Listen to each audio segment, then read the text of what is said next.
नमस्कार. आजीची माया या यूट्यूब चॅनलवरून आपले सर्वांचे सहर्ष स्वागत करीत आहे. मी अंजली भावे नाशिकवरून बोलत आहे. आता मी तुम्हाला 5 महिन्याच्या बाळाची कशी काळजी घ्यायची हे सांगणार आहे. याआधी मी तुम्हाला 1 ते 4 महिन्याची बाळाची काळजी कशी घेता हे सांगितलेलं आहे. आता यापुढचे तुम्ही माझा व्हिडिओ स्किप न करता पूर्ण बघा, म्हणजे तुम्हाला 5 महिन्याच्या बाळाची काळजी कशी घ्यायची हे कळेल.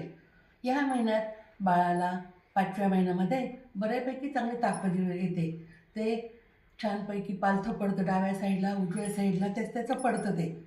आणि पलंगावर मग ह्या महिन्यात ते कसं असतं, पालथं स्वतःहून पडतं ना, त्यामुळे पलंगावर त्याला एकटं सोडायचं नाही, कारण ते पालथं पडायच्या नादात खाली पडू शकतो. आपण जरी लोड लावले तरी त्याच्या पायात ताकद आलेली असेल, ते पाय हलवून ते लोड खाली पडण्याची शक्यता असते. शक्यतोवर बाळाला एकटं पलंगावर सोडायचं नाही. आपल्याला वेळ नसेल तर आजी असते घरात, आत्या असते, काकू असते, कुणाला पण बसवायचं जवळ. खूप लक्ष द्यावं लागते ह्या वयात बाळाकडे, कारण त्याच्या हालचाली खूप वाढल्या असतात ना. तर खूप जोरजोरात ते हातपाय मारतो, पालथं पडतो, उजव्या बाजूला डाव्या बाजूला, सारखं त्याचं हे दिवसभर चालूच असतं. त्याची ही प्रगती असते.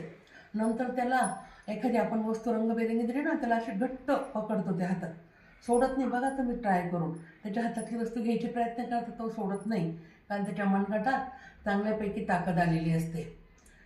आणि त्याला खूप रंगबेरंगीचे सगळ्याचं अट्रॅक्शन असतं, कलरचं. बघा तुम्ही त्याला कार्टूनचं झबलं घाला, ते त्याच्याकडे बघेल छानपैकी. त्याला कार्टूनचे घालायचे रंगबेरंगी, त्यामुळे त्याला छान वाटतं. कलरचं अट्रॅक्शन असतं त्याला ह्या वयामध्ये. कलर समजतात असे.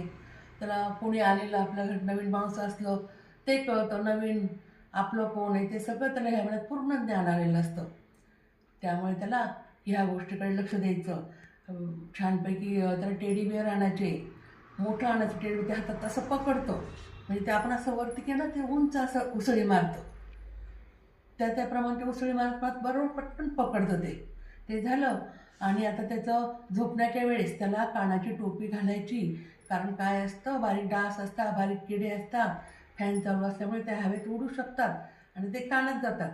त्यामुळे काय करायचं, बाळ रडतं ना, आपल्या रडण्याचं कारण कळत नाही लवकर. त्यामुळे आवर्जून बाळाला कानात टोपी घालायचीच, कंटाळा करायचा नाही.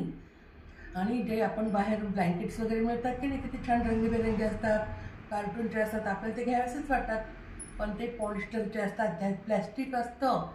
त्यामुळे ते बाळ तोंडात घालतं, ओढतं, आणि ते प्लॅस्टिक त्या तोंडात जाऊ शकतं. त्यामुळे त्याला कॅन्सर किंवा काहीतरी आजार होण्याची शक्यता असते. त्यामुळे ते अजिबात वापरायचे नाही. घरी आपल्याली कापसाची दुलई, आजीच्या साड्यांची गोधडी कॉटनची ती शिवायची. आता माझा नातूसुद्धा 3-3.5 वर्षाचा आहे, पण त्याला इतकी छानपैकी मी त्याला गोधडी शिवून दिली ना, रोज ती गोधडी घेतल्याशिवाय तो झोपतच नाही. आई, बाबा मला ती आजीची गोधडी द्या असं म्हणतो, आणि ती गोधडी घेऊन मस्तपैकी झोपतो. त्याला म्हणजे त्यानिमित्ताने आजीची पण आठवण येते आणि गोधडी पण घेतो, दोन्ही होतं. त्यामुळे मला इतकं छान वाटतं ना, अरे वा, आपला नातू म्हणजे आपण इतकी प्रेमाने दिलेली गोधडी घेतो तो, आणि घेतातच मुलं. जसं आपण त्यांना सवय लावू ना, तसे ते मुलं अनुकरण करत राहतात या 5व्या महिन्यापासून. त्यामुळे त्याला आवर्जून कॉटनचेच गोधडी वगैरे द्यायची पांघरायला, बाहेरची अजिबात द्यायची नाही. नंतर ह्या महिन्यापासून ते असं चोखायचं हे करतं, त्याला दात येण्याची हिरड्या अशा घट्ट होतात, त्यामुळे ते दात सळसळतात त्याचे. मग ते असं काही पण वस्तू घेतून चावतं, खेळणी. त्यामुळे खेळणी स्वच्छ धुवून वगैरे त्याच्या पुढे टाकायच्या, कारण बघा तुम्ही 5व्या महिन्यात पुढे आपण त्याच्या काही टाकलं की तोंडात घालतं आणि चावून हे करतं, चावायला बघतं, त्याचे हिरडे सळसळतात ना.